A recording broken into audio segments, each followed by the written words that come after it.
ሲሄድ አብሮት የነበረው ዮሐንስ ወልደ ነጎድጓድ አብረው ሄዱ። ጴጥሮስ ሽማግሌ ስለነበረ ሳምንት የነበራችሁ በደር ወደ ጴጥሮስን ቀደመው እንል ነበር።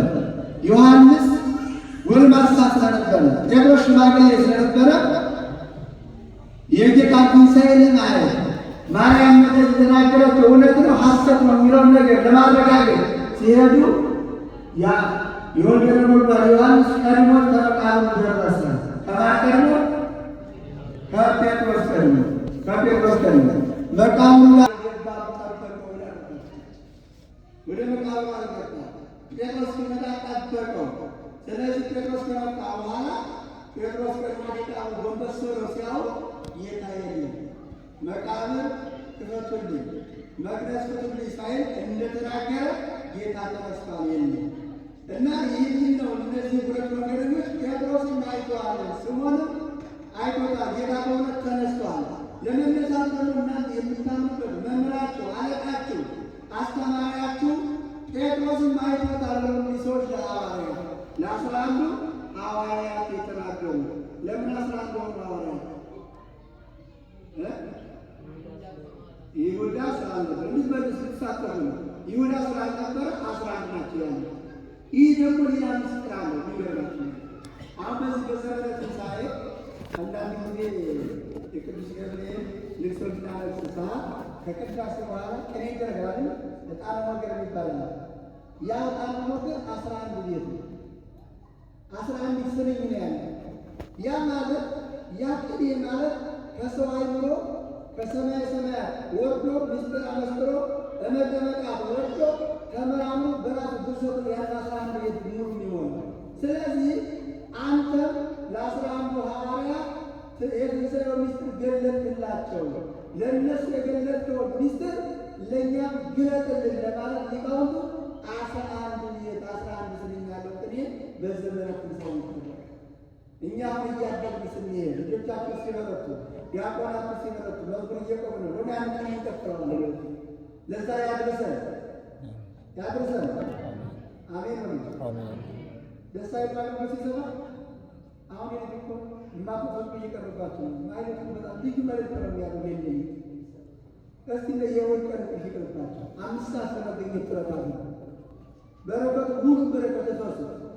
ስለዚህ የአገልግሎት እየተሰጠ ነው። ቀጣይ የሚቀረን አገልግሎት ደግሞ በሂደት ዱካን ሲጠረክሩ የአቆራር ሲጠረክሩ ይደረጋል እና ለ11 የገለጽላቸው የትንሣኤን በዓል የትንሣኤን በረከት ለእኛም ግለጥልን ለማለት መምህራን ሊቃውንቱ 11 ስንኝ 11 ቤት ያለው ቅኔ ይቀኛሉ። ሁልጊዜ ከቅዳሴ በኋላ እና የ11 ዝም ብሎ አይደለም። እያንዳንዱ የነገራችን ቁጥር ሚስጥር አለ የሚተነተንበት እና ለ11 ሐዋርያት ተገለጠላቸው። ከተገለጠላቸው በኋላ ይህንን ሲናገሩ በመካከላቸው ተገኘና ምን አላቸው? ሰላም ለእናንተ ይሁን ብሎ በተዘጋ ቤት ገባ። እነዚያ ሁለቱ መንገደኞች ለሐዋርያት እየተናገሩ ነው። አምላካችን እንደተናገረ ተነስቷል፣ ስምዖንም አይቶታል እያሉ በዚህ ቤት እየተነጋገሩ ባለበት በመካከላቸው ተገልጦ ሰላም ለእናንተ ይሁን ብሎ ሰላም ሰበከላቸው። ያ ሰላም ለጊዜው ለሐዋርያት ነው። ለምን ቢባል ሮማውያን እያሳደዷቸው የጌታ ደቀ መዛሙርት ተብለው የጌታ ደጋፊዎች ተብለው እየተሳደዱ ስለነበረ ሰላምን አጥተው ፈርተው በማርቆስ እናት ቤት በዝግ ቤት ተቀርቅበው ፍርሃት ውስጥ ነበሩ። ለጊዜው ከአሁን በኋላ ፍርሃት የለም፣ እንደፈለጋችሁ ትንቀሳቀሳላችሁ፣ ትወጣላችሁ፣ ሰላም ለእናንተ ይሁን ብሎ ያን የሚያስጨንቃችሁን ፍርሃት አርቄላችኋለሁ ሲል ሰላም ለእናንተ ይሁን ብሎ ሰላምን ሰበከ። ሁለተኛው ሰላም ግን ዓለም ከተፈጠረ ጀምሮ ጌታችን ተወልዶ ተሰቅሎ ሙቶ ሰላም ትንሣኤውን እስከሚልክልን ድረስ ዓለም ሰላም አጥቶ በጨለማ ውስጥ ጸሎቱ የማይሰማ ኃይሉ ደካማ ሆኖ ዓለም በጨለማ ውስጥ ይመላለስ ነበር። የመርገም ድንጋይ በእምነት ተጥሏቸው በጨለማ ውስጥ እየተመላለሱ ቢጸልዩ ጸሎታቸው ቅድመ እግዚአብሔር አይደርስ ያዝኑ ይተክዙ በፍርሃት ውስጥ ተውጠው ይኖር ነበር አለ። ከጨለማ ወደ ብርሃን የሚሸጋገርበት ሰላምን የሚያገኝበት ዘመን ደረሰ ብሎ ይሰብክላቸው።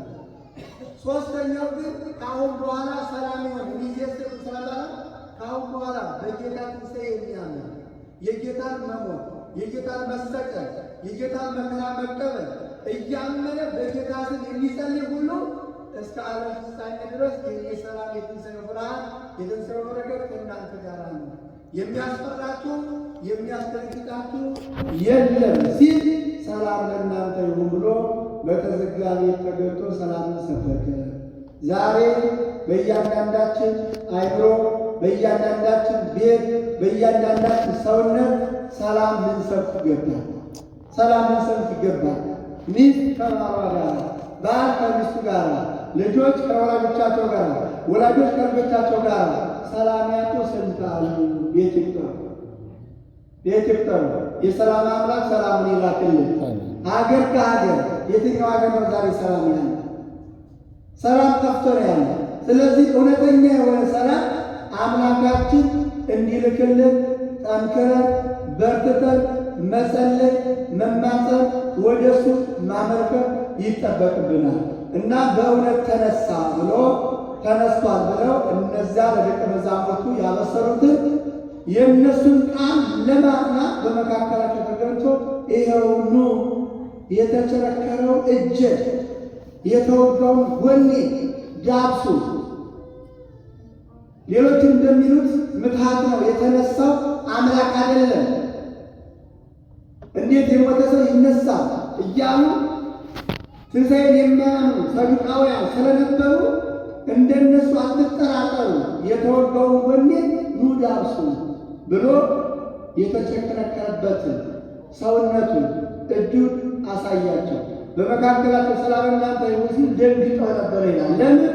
በተዘጋሚ ስለገባ ምትሃት መስሏቸው ነበር፣ መንፈስ መስሏቸው ነበር። ስለዚህ ምን አላቸው? ለመንፈስ አጥንትና ሥጋ የለውም፣ ኑ እናንተ ግን ሥጋ እንዳሳችሁ እመኑ ብሎ ሐዋርያትን ተገልጦ ያስተማረበት ዕለት ዛሬ የሚተረክበት ዕለት ነውና ለዚህ ያደረሰን አምላክ ስሙ የተመሰገነ ይሁን። ወደ ብዙ ሰዎች ትንሣኤውን የሚጠራጠረዋል፣ ግን በእውነት ተነስቷል የሚሉትን የሚያጠናክሩ ብዙ አስተማሪ ነገሮች አሉ። የክርስቶስ መቃብር የሚጠብቁ 400 ወታደሮች ነበሩ። በሮማው ንጉሥ ማኅተም ተመቶ መቃብሩን በቁልፍ ተቆልፎ መቃብሩን የሚጠብቁ 400 ወታደሮች መቶ ነገር ያላቸው በአራት ክፍል ተመድበው የሚጠብቁ ነበሩ ይላል። ስለዚህ እነዚያ ጠባቂ እየጠበቁ እያለ ክርስቶስ ሲነሳ አላዩ፣ አልሰሙም። ግን በዘመኑ የክርስቶስ ነገር ራስ ምታትኖባቸው ያስጨንቃቸው ሰላማትን የሚነሳቸው ብዙ ጸሐፍት፣ ብዙ ፈሪሳውያን፣ ብዙ አይሁዳውያን ስለነበሩ ሎቱ ስብሐት ያመሳቲ ያውሸተኛ ያመጠተኛ የሐሰተኛ እያሉ ብዙ የሚጠራጠሩ ስለነበሩ ደቀ መዛሙርቱ ሰርቀው ወስደው ተነሳ እንዳይሆን እናስጠብቅ ብለው አስጠበቁ። ጌታ ግን ሲነሳ እነዚያ የሚጠብቁት እንዳያዩ እንዳይሰሙ አድርጎ ብርሃን ለብሶ ብርሃን ወጥፎ በእህቱም ድንግልና ከመወለዱ በፊት ድንግል ከመወለደች በኋላ ድንግል ወደ ሆናችሁ ወደ ድንግል ማኅፀን በድንግልና ተጸንሶ በድንግልና እንደተወለደ ሁሉ ያን ለማጠየቅ በተዘጋ መቃብሩ ሳይከፈት ተነሳ እንዳጣም አባቶቻችን ምን ይላሉ? የክብሩን የገለጸባቸው 3 ጊዜያት አሉ ይላሉ። በጣም የታወቁ 3 ጊዜያት። አንደኛው በተዘጋ ማኅፀን ገብቶ በተዘጋ ማኅፀን መወለድ ነው። ይሄ ለአምላክ እንጂ ለማንም አይቻልም። አንድ ሴት ከወለደች በኋላ ድንግል ትባል አትችልም። ሳትወልድ ደግሞ እናት ትባል አትችልም።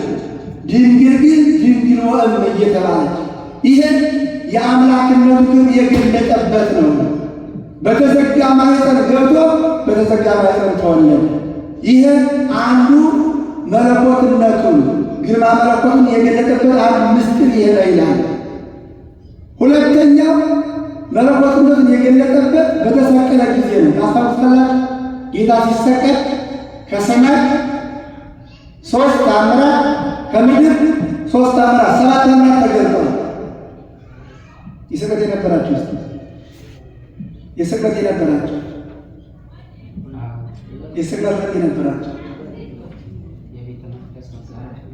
እሺ፣ እስከ ሰማይ ጀምሮ ከሰማይ 3 ምንድን ናቸው? ፀሐይ ጨለማ ሆነች፣ ፀሐይ ጨለመች ከ6 ሰዓት ከ9 ሰዓት ብለን በየሰዓት ጀምሮ ብላችሁ ነበር።